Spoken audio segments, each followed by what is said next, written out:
to Faith and Finance. We appreciate you joining us here this afternoon, this Sabbath afternoon at 3:30, and we do this each and every Sabbath afternoon for about the next 9 weeks. So we welcome you. We encourage you to continue to take these classes on a weekly basis. For those of you that can't join us live, it's archived on the websites from now until eternity. We encourage you to take advantage of studying the lesson. If you don't have a book, we always encourage you to text your email address to the phone number on the screen, and we'll make sure you get that information as well. We normally do the questions and answers towards the end of our broadcast, about the last 25 minutes or so. And one of the questions I saw coming in, are we going to have a new presentation, or is a repeat? For the next 9 weeks, we're going to be giving you new content every week. And we're going to be discussing everything from debt cancellation to retirement, estate planning, and more. So we encourage you to join us each and every week. Just a recap of last week, and again, before I'm joined here, like every week, by Dwayne Anderson as well. He is our guru of finance, and so we encourage you to ask him a lot of questions that you may have in the near future as well. Our recap from last week lesson was tithe and offering. And we talked about tithe as being obedient to God. And tithe on net profits is if you are a business owner. And tithe on the gross if you are an individual or family. The difference between the gross and the net are items that you are or will benefit from, some in the short term and some in the long term. So what about offerings? Offerings say thanks to God. Even the dining industry, ladies and gentlemen, gives a standard when you say thanks. It's 15 to 18%. And usually if you're in a group setting, that 18% is not negotiable. Yet when it comes to God, we give $5 or less if we happen to come to church or if we happen to tune in online. So 5 to 10% is the recommended or suggested return for your offering. As we go through, something that I was looking at this week, when it comes to debt, debt is still bondage. Our lesson this week is talking about debt. Debt is still considered bondage, even in some third world countries. On our screen, you may see a website that talks about anti-slavery. There's still individuals in third world countries that still are under the debt bondage of individuals or family members that have left them a debt that they still have to repay by actual manual labor. So it turns us into our topic for the day, dealing with debt, dealing with debt. The verse for the day, the scripture for the day is Proverbs 22, verses 7. It says, "The rich rules over the poor, and the borrower becomes the lender's slave." Most of us are in debt. Most individuals have some form of debt. There's a few of us out there that are in a good place with no debt. But most individuals have some type of debt, and if you sometimes feel like you're under the tyranny of debt or a slave. What do you say about that, Dwayne? It's a common thing nowadays. Most people I talk to are dealing with some sort of debt, either something they put themselves in or something they found themselves in. But either way, debt is an issue, and the good news is that it can be resolved, and so we're here to help put a plan in place. It won't happen overnight. This is not some sort of scheme to help you get rich overnight or help you get rid of debt overnight. Unfortunately, that's not the case, but you can put a plan in place to help you get rid of that debt. Most of us have gotten into debt over years, so the concepts and some of the practices that we'll encourage you to partake in will not happen to get you out of debt in a shorter time than usually you took yourself to get into that. But it does speed the process up if you put God first and follow some of the concepts that we give you this afternoon. 7 reasons why debt is growing in the United States. Number 1, a consumptive lifestyle, We're a consuming economy. Americans are spending at a rate never before seen by generations before. And why is that? Simply, there are a variety of items available for purchase in stores and even on the internet. Can anyone say Amazon? Amazon. Buying non-essential items just for fun or because they were bargains. That's also Amazon. Current generation's lifestyle philosophy, and that philosophy is we don't believe in delayed gratification. If I see it today, I want it today. If I see it now, I want it now. And economies and stores play off of that as well. Suggested solution is to keep the philosophy of need-based spending by having a list of the items you need to buy. Setting a limit on the amount you wish to spend is important, especially on items such as clothing and furniture. So it's not just about, so what you're saying, it's not just about getting what I want when I want. It's more about actually putting a plan around what you're doing with your money. And access to credit today makes things so easy. It does. You mentioned about Amazon a couple of times. I saw you throw that in there. And ironically, who's the richest person? Amazon owner. So Jeff Bezos. if you want to make him rich, keep spending and buying on Amazon, right? That's how it works. Number 2, ease of credit. The ease of credit. So how much interest does the average American pay? Remember we talked several classes ago or several sessions ago about interest and how a lot of your money that you take in is being spent on interest. Well, we did some digging and we found out that the average American pays around $8,000 per year in interest. Now think about how much you take home. The average person spends around $8,000 per year of that in interest. That translates to $669.75 per month, or almost $22.33. So every day you wake up, $22.33 are being spent in interest. In interest. And that's the average American. Now, the average mortgage on a median price home, let's take a look at these numbers real quick. On the average median price home is around $260,900 at a 4.4% interest rate. If you're able to put down 20% in this particular case, you would owe $169,390 in interest over the 30 years or $5,646 a year. And I just want to make that clear. You're going to be paying over $169,000 just in interest for the right to buy that $260,900 home. A one-car payment, your average new car loan in the fourth quarter of 2016, and these numbers are a little bit dated, so they're actually a little bit higher now in some cases. $30,621 over a 68-month period at 4.74%. The average person is going to spend over $4,356 over the term, or $769 a year in interest on a depreciating asset. If you look at the average used car loan, in some cases, a little bit less here at $19,329 over a 63-month period. Interest rates are typically higher for used cars. In this case, it's at 8.5%. The average person, despite borrowing less money, is actually going to be paying even more over the term of the life of their loan, or almost $900 a year. And again, these numbers are reflecting about how much you pay in interest over a year, per se. Correct. I just want to make it clear that's not your principal plus interest. That's just the interest. Just the interest, correct. Look at credit cards, for example. Credit cards typically have the highest interest rates. The average credit card debt in this country is $5,247 for the $133 million cardholders in the U.S. Do you know how much mail? The average APR is 16.3% as of March 2017. That's almost $900 a year in just your interest charges. And in student loans, it's a big burden for a lot of people, especially if you're in the Gen X or in the millennial class. That's right. Your average student loan is somewhere north of $37,000 for the class of 2016.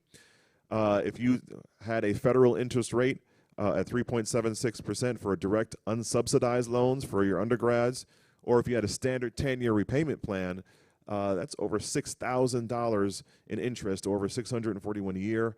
And if you took out private loans, you may be well aware that they're much higher than the 3.76%.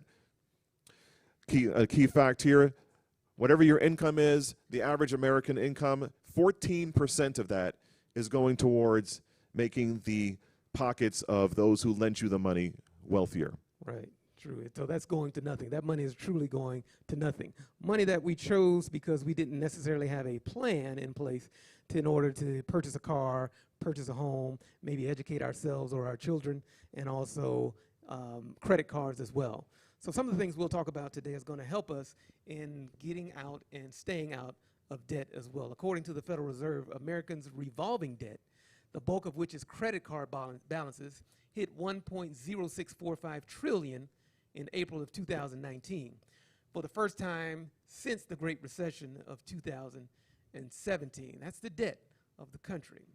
And card issuers, that's your Visa, your MasterCard, Discover, they divide the world into two groups. Which one are you? Are you a transactor, which is about 29.2%, who use their cards for purchases and then pay off the balances each month? Or are you a revolver? That's about almost half, who carry balances on their cards, paying interest charges month to month. I just want to highlight credit cards for a moment here. There's a reason why if your credit is decent, you'll get several pieces of mail a week. Or if you turn on the TV and are watching your favorite show, you'll see multiple ads for credit cards. There is a reason why they spend millions and millions and millions of dollars a year to get you to borrow money. Because if looking back at those interest rates and looking at these numbers here, over almost 44% of people, that's almost 1 out of every 2 people, carry balances on their cards. So in other words, they're paying interest charges month to month. So if we look back at those numbers that we had earlier regarding the interest payments, that is, for lack of a better term, free money for them that they're making to go ahead and increase and add more people to be paying credit on credit. Definitely, definitely. So the suggested solution is what, Dwayne? Well, if you use your credit cards as a financial downfall for you, then you need to destroy them or at least consolidate them. If you find yourself having multiple credit cards and multiple balances, you really need to find a way to either get rid of all of them entirely or to go ahead and really consolidate it down to 1 or 2 max. You can enroll in the Budget 101 class by texting budget 62488. We're going to be talking a little bit more how to go ahead and proceed with that strategy. We'll be talking about debt snowballing or debt stacking, what some people call it, to help you go ahead and pay off those credit cards. Definitely. And then there are what is termed adult toys. And many Americans buy expensive items they can't afford. Among these are those adult toys are cars, pleasure boats, motorcycles, jet skis, and snowmobiles. Things that we don't necessarily need, but we have or get because we may have good credit and may want to purchase it. So what's the suggested solution for that?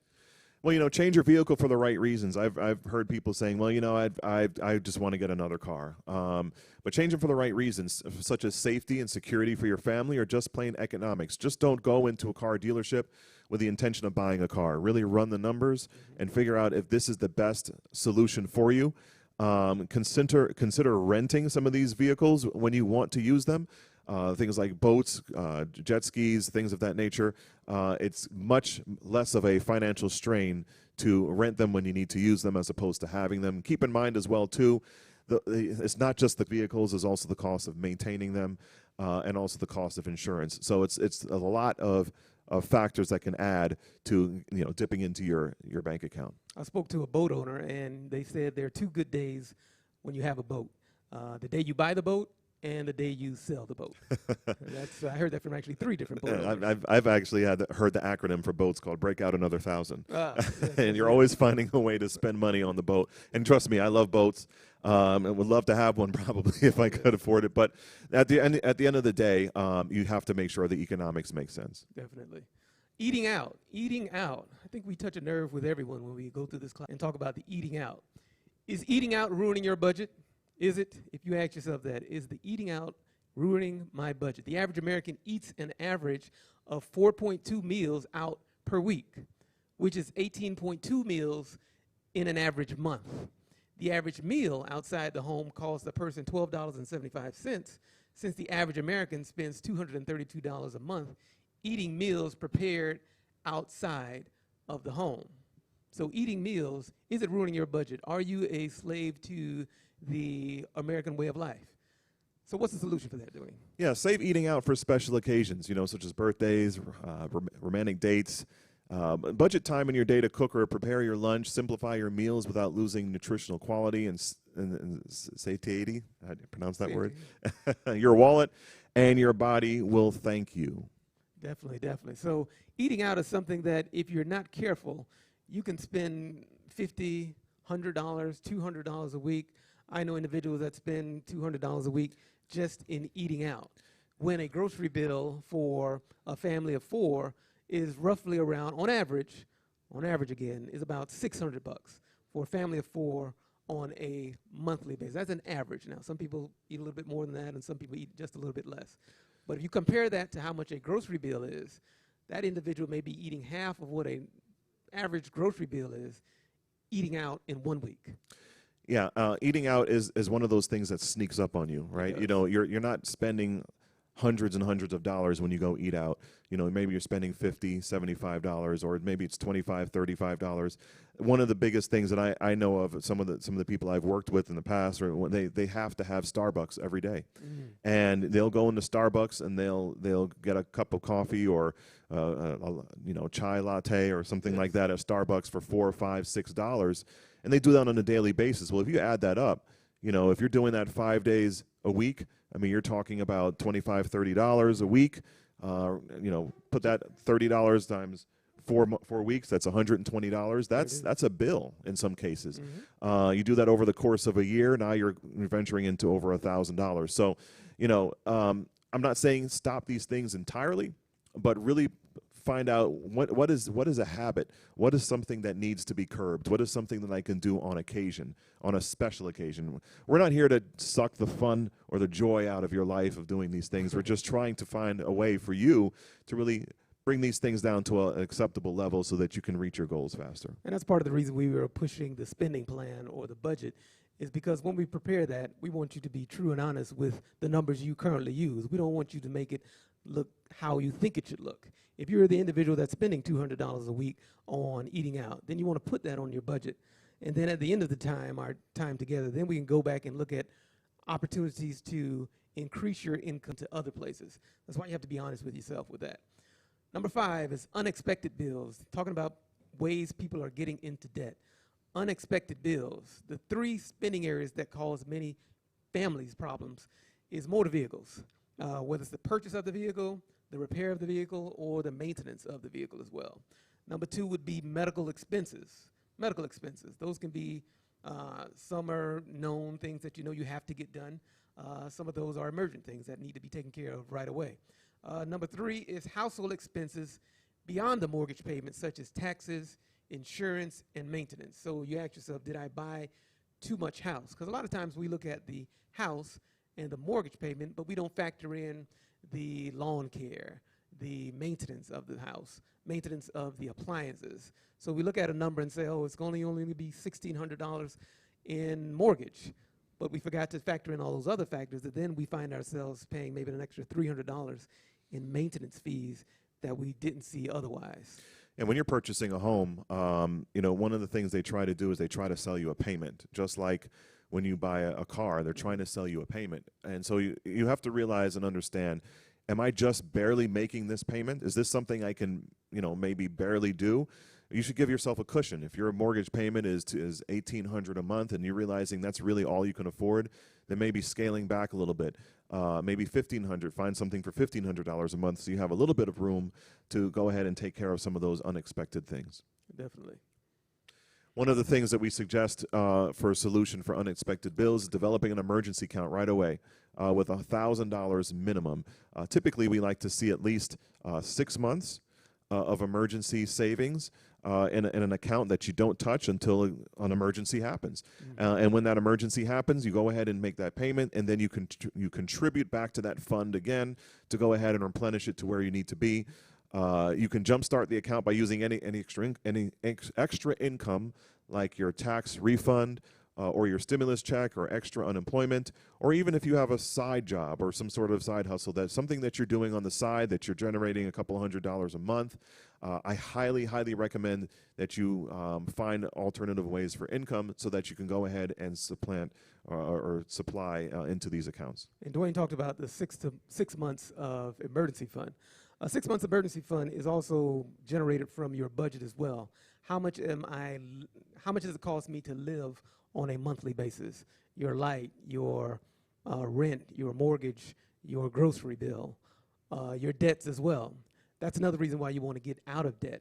Because if you hold a debt and you're looking at how much does it cost me to live over 6 months, with all the debts included in those bills, it would be maybe 25% more if you had that. That's why you want to get out of debt. So maybe a difference of $1,800 to live on a monthly basis could easily be $900 to live on a monthly basis. That's why we talk about that a little bit as well. Yeah, you know what I find with most people is that if you take the debt out of their situation, out of their monthly situation, they can actually live fairly comfortable. Oh, yeah. So it's a lot of times it's not that, you know, you don't make enough money or you can't find other ways and make enough money. It's the debt situation. Take a look at your when you put this budget together, how much of that is going towards debt. Now imagine if that debt was eliminated, how that would really free up your life, how you'd be able to invest more, how you'd be able to give more, how you'd be able to do things that you can't do now. And so the key, and we'll keep harping on this in every episode that we do here, is getting out of that debt situation. Another thing that gets people in debt is a reduction in income. Reason for reduction in household income. One spouse loses a job. That may be reality right now with the pandemic. Or the chronic illness, again, may be related to the pandemic. A family crisis, or unfortunately death. These are reasons for reduction in household income. That's why planning is important. That's why we walk through these 12 weeks. We're walking you through a process to get you to a point where you are stable with your finances. So if any of these things do happen, you at least have a plan for that. So our suggested solution would be what then? And I think you talked about this a little earlier. Yeah, saving 3 or more months worth of living expenses after taxes for long-term emergencies. Prepare for these situations by saving a fixed dollar amount each month until you've obtained your goal. Budget 101, that's what companies do. That's what institutions do. That's what you should really have saved in your account. And so when an emergency strikes, you're not scrambling. Exactly. Lack of a household budget. That's another reason, again, why individuals fall into debt. Lack of a household budget. The primary reason that people overspend, they do not have a spending plan or a budget. That's why we're so big on this. A lot of individuals, and it's, you know, several hundreds of you that tune into this class on a daily basis or weekly basis. And what we found out a lot of times is that individuals will listen. They'll say, man, that's a good point. Oh, I didn't know that. But you leave this viewing, this class, and won't do anything to make your situation better. You'll come every week. Some of you have been tuning in for the last 4 weeks, and you know it's good information. It sounds good. But you leave it, you turn it off, and you do nothing else but go back to the same lifestyle that you've been used to doing. That's why we're so big on setting aside a Sunday morning, not this Sunday, but the next Sunday from 8:30 to 10 o'clock, to help individuals to make this practical. Not just something you see, but something you actually do. Again, not having a budget. Number 2, they have a very flexible and elastic budget and seldom stick to it. So what's the solution for that then? So develop a family budget by following these steps. You know, total your expenditures for 2 or 3 months and then average your monthly expenses. Compare your expenses to the spendable income you receive for the same period of time. And I'll tell you what, when you do put together a budget, when you do look at everything that you spend, you'll find areas of improvement. I can guarantee you, you'll find areas where you can improve. And once you start this, it's almost like working out. You know, when you hit the gym for the first time, or the first week, you're sore. You're angry. You're upset. You don't want to get up early in the morning. You don't want to. You find all kinds of excuses not to continue to do it. But after you continue to do it, you make it a habit. You adjust your lifestyle. You find out that you're eating differently. You find out some new exercises that you didn't know before. And over a period of time, you'll start to see results. Everything that we're doing here won't happen overnight. And I wish it could. I wish we could snap our fingers and it makes everything better overnight. But it's going to take discipline. It's going to take practice. It's going to take a complete lifestyle change. And just like the person that works out in the gym and they get healthier and they get stronger and fitter, the same thing will happen to your budget and your financial situation. So the biblical perspective on debt is that it contains about 26 references to debt, and all of them are negative. The Bible does not say that it's a sin to borrow. It does speak about the consequences of doing so, however. And there's 7 biblical principles that we'll talk about. I'll run through a lot of these. As I always reference, we encourage you to do the lessons. If you don't have a book, email us for that book through the week, because now we just like to highlight a lot of the portion of the book as well. Number 1 is debt is a form of bondage. Proverbs 22:7, the borrower is servant to the lender. Number 2, debt is a lack of contentment. If we're not content with what we have, we're always trying to get something else. And in Philippians 4, verse 11, it says, I have learned in whatever state I am to be content. In 1 Timothy 6:6-8, it says, now godliness with contentment is great gain. For we bought nothing into this world, and it is certain we can carry nothing out. and having food and clothing. With these will we be content. A lack of financial contentment is often reflected in our modern society and the attitudes we have toward debt, keeping up with the Joneses. Number 3, debt pressures upon the future. James 4:13-16 says, now listen, you say today or tomorrow we'll go to this or that city, spend a year there, carry on business and make money. Why, you do not even know what will happen tomorrow. So we make many plans about today, tomorrow, what we want to do with this, how long we're going to have that car, we're going to have that house for a long time. So that's why we walk into debt, because we presume upon the future that everything is going to go well. We'll always have our job. Nothing will ever happen to the economy. So I'll put it on debt. I'll get a credit line for it. Little do we know that life has a way of balancing everything out. So that's what we talk about, trying to refrain from debt, getting out of debt, and living a little bit more comfortably. Today in America, we get home loans up to 40 years in length. 40 years in length. That's about the same length of time as your working years, your earning years. Only the Japanese outloan us, where they have 100-year mortgages. And those are mortgages, obviously, that are passed down from generation to generation. We don't want to do that to our families. We don't want to do that to individuals we love either. And then number 4, we talk about avoiding a getting-rich-quick scheme. There's a lot of those. Unfortunately, there's a lot of those in the church. I'm sure at some point maybe someone has approached you in the church that has told you, hey, just give me $500. Hey, let's meet me on Saturday afternoon at my house. I'm going to show you how. Oh, no. Well, what is it about? Well, just come on. Bring a dish, and we'll show you when we get there. And then when you get there, they're offering something up that is going to ideally set you up for a little bit more financial freedom when you still are wallowing in debt. Proverbs 28:20 says, a faithful man will abound with blessings, but he who makes haste to be rich will not go unpunished. 1 Timothy 6:9-10 says, but those who desire to be rich fall into temptation and a snare, and into many foolish and harmful lusts which drown men in destruction and perdition. For the love of money is the root of all kinds of evil, for which some have strayed from the faith in their greediness and pierced themselves through with many sorrows. Remember this, get rich quick schemes only flourish when 2 elements of purpose are present. And that is a person who wishes to make money from the ignorance and greed of others, and then a person who desires to strike it rich with little effort and big dreams. Yeah, you want to try to, anything that sounds funny on the surface, you definitely want to avoid it. I've gotten a piece of advice from someone that I heard several years ago. They said, don't get involved in anything that you can't afford to lose everything on. Don't get involved in anything that you can't afford to lose everything on. So if someone's requesting that you put, $5,000 in for some sort of, scheme where, you'll get back $20,000 or something, be totally content to never see that $5,000 again. And don't expect if you find out that happens. In many cases, get-rich-quick schemes are dangerous. Do it the old-fashioned way in working and investing and building businesses and things of that nature, and then taking that money and growing it. All right. And refuse to be surety for others. We talked about this in our first class. A surety usually occurs when a person with poor credit seeks a loan from a lending institution and does not qualify for the loan. If that person gets someone to co-sign the loan, it will be granted to the unqualified person. The co-signer will be held responsible in the event of default. There's a reason the banks want that person to be stable, and now the bank says no, but that same individual comes to you now, asks you for money. That should be a red flag right there. Yeah, I'm going to look into the camera when I say this one. Sure. Get in tight on them. Get in tight on them. Do not co-sign loans for anybody. I don't care how close they are to you. The danger that happens with this, it is extremely, extremely dangerous, because if you have good credit, it can be ruined literally overnight when you, in this case it's a surety, but essentially you're co-signing loans for other people. Don't do it.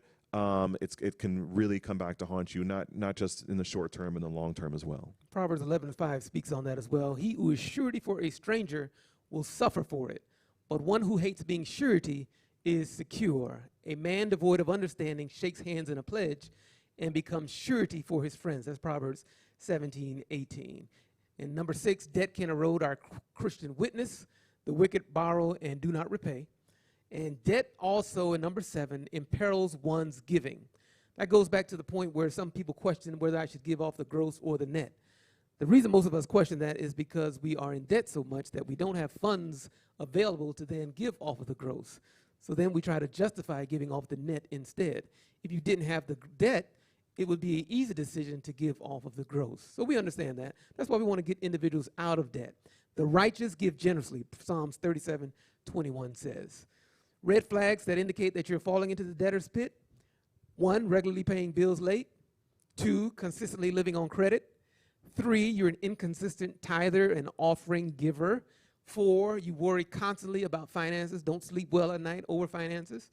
And so the key is to set out to pay your debts off early and often. We're going to wind it down here shortly. So we're going to remind you to submit your questions online. I saw a few of them coming in already, but submit your questions online to the number on the screen. And also for those that are viewing via Facebook, you can do the same through your Facebook as well. And then we'll answer as many questions as we can over the next 25 minutes or so. But there are steps to getting out and staying out of debt. 1 is make the decision to do so. Recognize the problem. Decide to become debt-free. And trust me, when you become debt-free, it's such an exhilarating feeling. It makes you feel so much better, so much lighter. Seek divine help. We talked about that first. Putting God first. Asking God to help you throughout this plan. Discontinue all credit purchases. Just discontinue it. We talked about tearing up a credit card. If that's what it takes for you to get out of debt and stay out of debt, do so. Determine your current overall financial situation. Determine what it is. And then develop a repayment plan. And we'll talk about that with the budget class. And I just want to touch on that again. We're not going to do the budget class if we don't get enough individuals that's going to be excited about doing this. Either way, let me put it this way. Either way, we want to do it because it's still going to be something that's going to be relative and still be an opportunity for individuals to go back and view even at later dates. But we want to encourage individuals to do that live with us so we can help you in getting out of debt. And a suggested repayment plan is, first off, establish the tithe and offering. 2nd, snowball your debt. We'll show you how to do that. 3 is declare your accountability. And I think this is important because for Aunt Susie or Uncle Joe, who normally gets the grandkids, a lot of gifts around Christmas time, it's important for you then to declare your accountability to getting out of debt. So when you call your daughter, your son, and say, hey, granddad, grandma are looking to get out of debt. So we're not going to be spending a lot like we used to in the past. You know, husband, wife, have that conversation. Have it with friends, church members, other individuals. So when individuals come to you looking for you to spend on this, that, or the other, they can always reference back to, I think Brother Thomas said he was going to be getting out of debt. So, let's not expect to get that special gift from him this year. And I think people will, it helps your witness as a Christian, and I think people will encourage you when they know what your plan is as well, And we'll talk just briefly about bankruptcy. One can file for bankruptcy protection only once every 7 years, but the fact that a person has bankrupted stays on his credit report for 10 years and may affect him for life on such items as loan applications, acceptance into professional organizations such as state bar associations. And remember this, there are certain jobs that you cannot, or it's very difficult to get because they do credit reports. And I think a credit report to get a job is one of the best ways to look at accountability. I heard it said this way one time, a good way to know one's credibility is their accountability with finances. And I think that's why certain jobs have credit checks. They want to know your credibility, and the one way to do that is to know your accountability with finances. So I just want to touch on bankruptcy as well. There's obviously a difference between personal bankruptcy and business bankruptcy, and we're not going to get too much into the weeds with that today. But do keep in mind that bankruptcy should be a last resort. Mm-hmm. It can be a situation, once again, that can severely impact your credit. And so if you ever want to borrow again in the future, whether it's buying a house, buying a car, you could be denied, or you could have an incredibly high interest rate, which would make your debt situation once again get out of control. So you really want to make sure you explore all avenues first before you start going down the bankruptcy route. Also keep in mind as well, and many people ask about this, if you have student loans, they cannot be released in bankruptcy. So if you have a lot of outstanding student loan debt, filing for bankruptcy is not going to help eliminate that. So, once again, you want to make sure that that's an absolute last resort. Find other ways for income, find other ways to do whatever you can to go ahead and avoid going the bankruptcy route. Once again, it can have an incredibly long effect on your financial future. I see a question coming in. It acts as more of a statement. Please talk about home equity loan. You want to speak about that, Dwayne? Well, yeah, well, a home equity loan, and this is, the person just says talk about a home equity loan. I mean, there's so many things you could say about it. A home equity loan is, for those that don't know, is if you have a certain amount of equity in your home, you can go ahead and tap into that equity to pay off, to either buy a car or maybe go on vacation, things of that nature. Keep in mind, though, that the key word, it's a loan, and you're taking a loan out on your equity. There is interest attached to that. So if you are using it, in some cases, it can be advantageous if you happen to have high interest debt elsewhere. Let's say it's in credit cards or car payments or things of that nature, and you can go ahead and pay that off with a low interest rate home equity loan.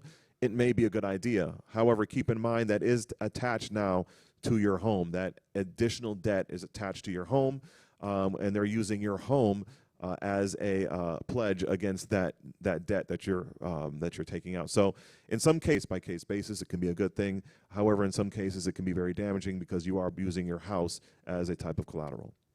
Another question is, what would you do if your savings is equivalent to your debt? Is your savings is equivalent to your debt?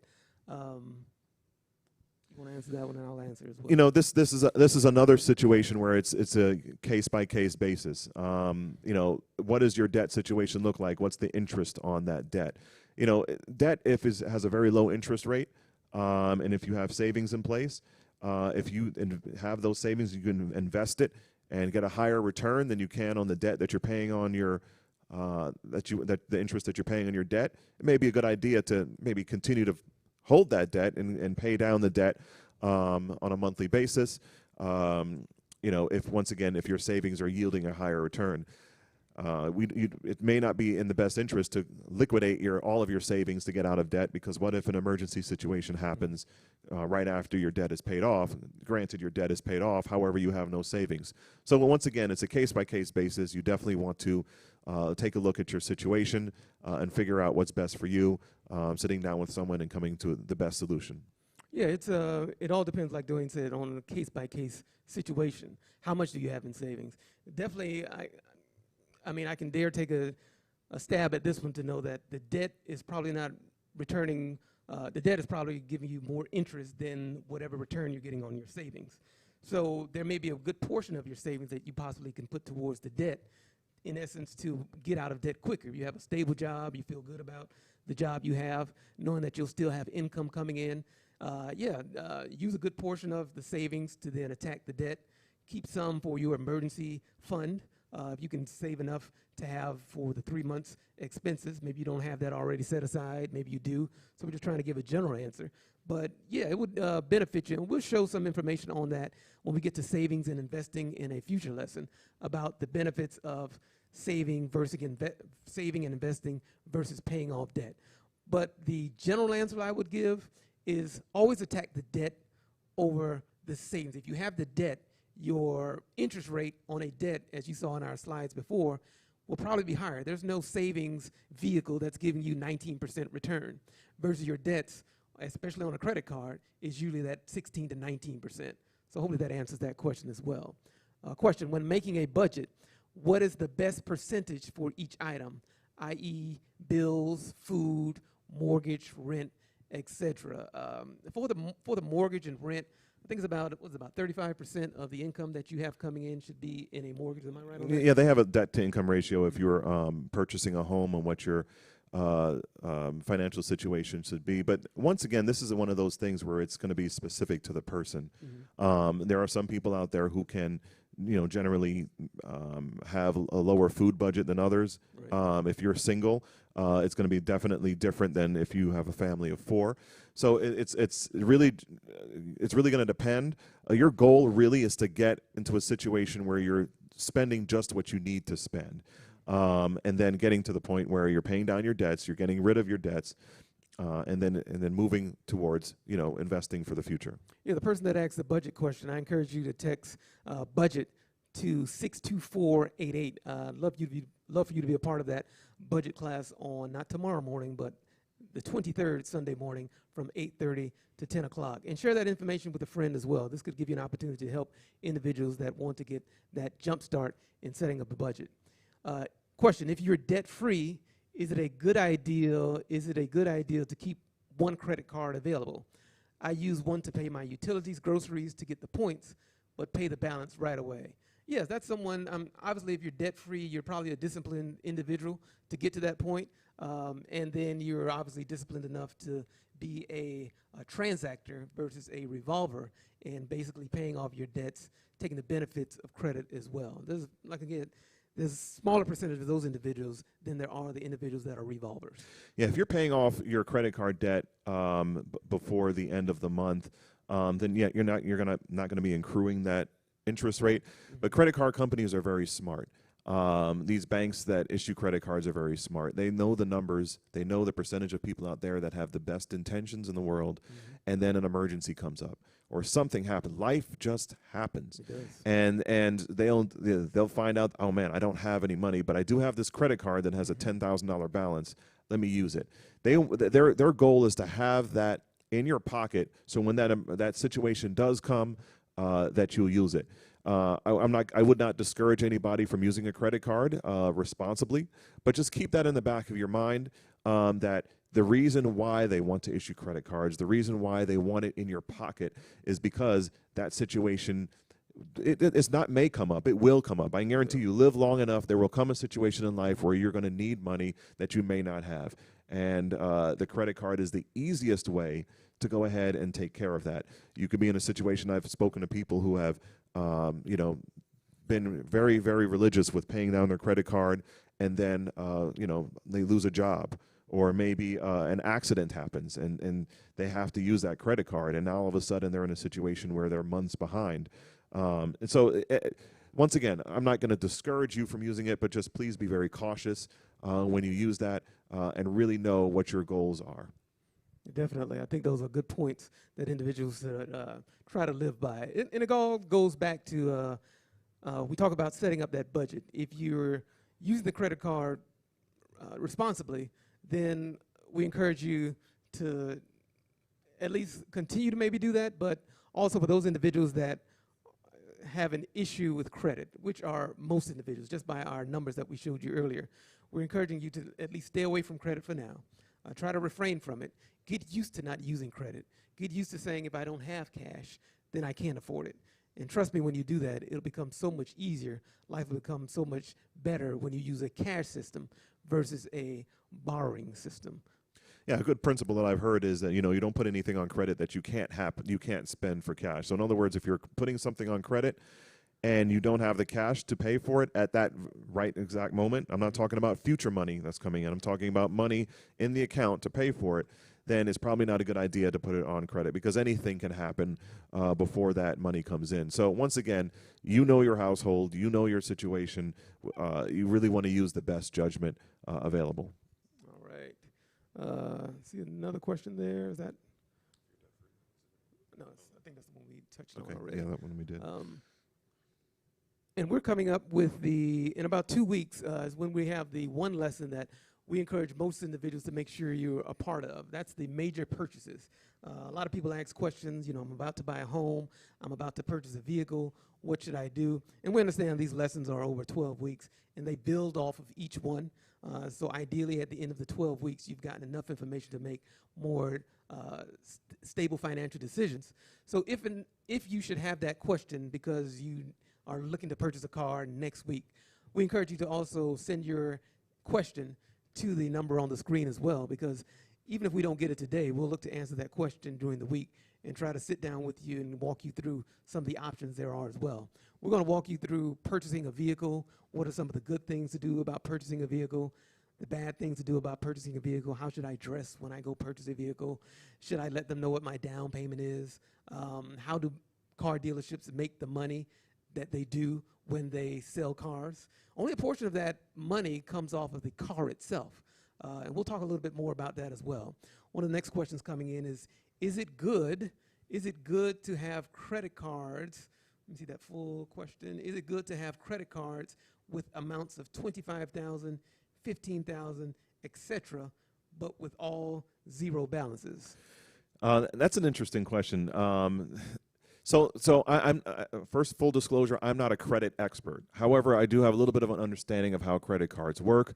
Credit cards, all a credit card is, and the way that it reports on your credit report, is your ability to pay back on a monthly basis, continually on a monthly basis. So if you have credit cards with high balances, or just any balance at all, and you haven't used it in months, then that doesn't really help you. In some cases, it could hurt you a little bit because you're not using those credit cards.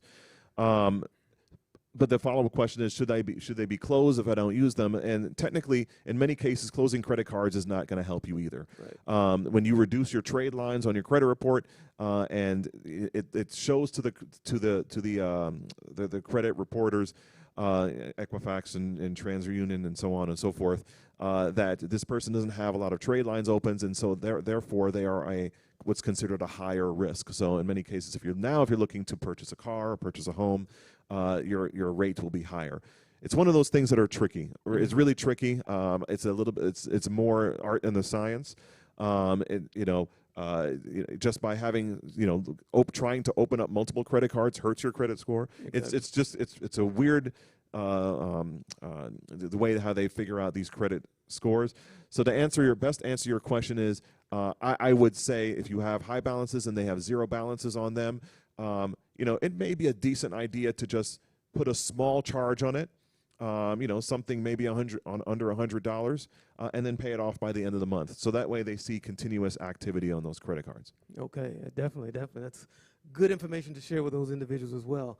Another question: when using a debit card, is there a benefit to perform transactions as credit? No, that's actually specifically for the business, the processor. If the credit cards and debit cards are processed differently from the company that is processing the card, so the debit and credit transaction really doesn't affect you in any way, shape, or form. Yeah, I think one of them, it takes the funds out a little bit more immediately than the credit version. The debit usually comes out a little bit quicker. Credit takes a little longer to come out. But at the end of the day, it doesn't benefit you one way or the other. That's more for the vendor. Next question. How do I get a copy of the book to go along with the Faith and Finance? If you just, that same number, text your email address, we'll get it out to you no later than tomorrow morning. The book that is associated with this class as well. For those of you that are looking to get involved with the budget class, remember you want to text the word budget to 62488. And that'll be available all week because, again, we're going to do that class early morning. I know it's an early morning on Sunday morning, but that'll give you, in essence, a full week to put together what your total balance is on all your debts. So if you have a credit card that's $5,000, what your minimum payment is on that as well. So if you're paying $50 a month, you want to know those numbers. You want to know how much you spend in everything. So if you do online banking and you use a debit card or credit card for everything, if you go back and look at your statements, you need to put all that information together, because when we sit down and do the budget with you, we're going to be doing with everybody that's logged in, we're going to encourage you to plug in those numbers. And we'll use an Excel format, but there's many different apps on Google or Google Play or the App Store that gives you an opportunity to plug in information as well. But we want to walk you through this process, because this is the foundation to do everything else you want to do financially. If you don't have this foundation, if you've just jumped in week 4 and you're hearing some great points, but you don't put God first, as we talked about in week 1, then you're not checking with God about decisions financially.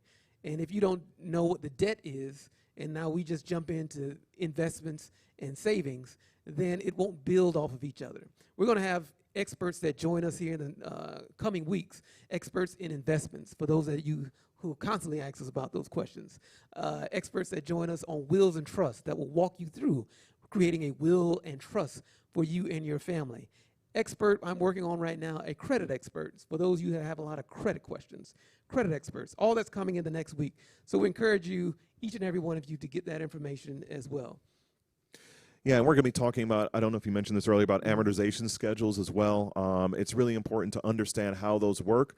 If you're planning on buying a house or a car, really understanding how the monthly breakdown goes, how much goes towards interest, and then we'll also show you ways to reduce the interest payments on that over the long term, and also the years off of the end of that. We can essentially show you how to reduce a 30-year mortgage down to less than 10 years. That's right. So we're going to be talking about a lot of different strategies, ones that are not very common, ones they're not going to tell you about, because ideally they would like to keep you in debt for as long as possible. So please make sure that you attend future courses. I also want to highly, highly, highly recommend that you share these with individuals in your network, people that your friends, your family. This is being streamed on Facebook and YouTube. Very easy to share these feeds to anybody that has access to internet so that they can see them. Try and go back to starting from the first one that we did and sending them to friends and family. The information we have here, there's no secrets we're hiding here. We want everyone to be aware of that. We truly believe that if everyone can get out of debt faster, they'll be able to live a higher quality of life, be better givers as well, and we can hasten the coming of our Lord and Savior, Jesus Christ. That's right. That's what it's all about. Another question. When should I pay my credit card bill so I don't pay interest? Well, we need to find out what your date is that you have to. When is that credit card payment due? You want to make sure that you pay it before the cycle. So you may want to contact your credit card company and find out what date that is going to be. It's going to vary differently for everyone, depending on when your credit card payment's due. And I saw follow-up as monthly bills. I don't follow that follow-up question, but we'll follow up with you as well after the show, if you will, to give you more information on that as well. But again, we encourage you, to those that want to take part in the reason we're talking about it a week in advance, because our lesson next week will be about setting up a spending plan. So we're going to walk through it, the faith-based portion of it, on Sabbath afternoon next week, setting up a spending plan. And then the next morning, Sunday morning, we're going to walk you through that full process of setting up a budget. We're going to plug everything in your life, from how much you spend in an e-pass on a monthly basis to how much you spend clothing your family. All that we want to put in. What are your thoughts about the Acorn app? Have you ever used it, and do you think it's a good idea to have? I believe this is the one where you can invest using, I guess, some of the leftover money that you have. Listen, there are plenty of great tools out there for people that are passive investors or aggressive investors. There's plenty of great tools. I would highly recommend those, sitting down and speaking with someone and putting together a plan in place that's best for you. We don't really preach the shotgun method, where you're just using a bunch of different things and hoping that something sticks. You really want to set together a straight linear plan that you can use and put into place so that you can achieve a goal. I see another question here. It says, when I go to Credit Karma, I see accounts that still have a balance that are open. What happened to the closed accounts? Do they take it off your credit report after a certain amount of years? I would highly recommend contacting your the credit bureaus and finding out what has happened to those. Those credit bureaus are not perfect. Sometimes they make mistakes, and some things are taken off or put on there that should not be on there. So you really want to be in contact with them, reach out to them, and get to the bottom of what is on there and what should not be on there.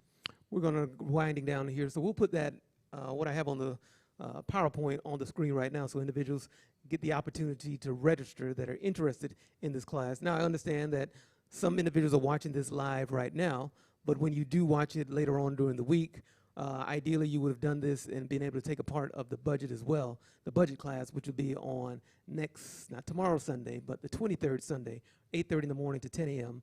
Make sure you put all your information together, and we'll look to help you answer that question as well of getting out of debt and what date will I be out of debt.